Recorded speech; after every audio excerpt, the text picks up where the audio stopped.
ভাই সিরিয়াল আছে? আছে। সকাল সকালে আইছেন, এখন তুই তো কেউ আহে নাই, কেরা কাটবো চুল? ওই যে আমার পোলায় কাটবো, কালকে ওর বিয়া, ভালো করে চুলটা কাইটা দেন। আব্বা আমি বাপু কাটিং দিন। এম বাপু কাটিং আবার কারে কয়? ভাই আপনি না বুঝবেন না, এখনকার পোলা পানে এনে কাটিং পছন্দ করে। সমস্যা নাই, আমি দিয়া দে, আহ বহ। ভাই ভালো করে কাইটা দেন, মেয়ে পক্ষে সকল লোক দেখে জানি পছন্দ করে। আরে কোনো সমস্যা নাই, এমন ভাবে কাটা দিমু মেয়ে পক্ষের লোক দেখে মাথার মধ্যে আইগা দিব। আব্বা কি কয়, আমার মাথা আগে দিব কে? কি জানি এই মাথা আঁকবো খা।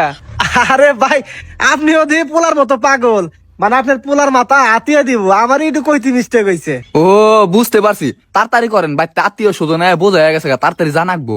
সমস্যা নাই, 5 মিনিটের মধ্যে চুল কাটা হয়ে যাবো, আমার হাত খুব ফাস্ট।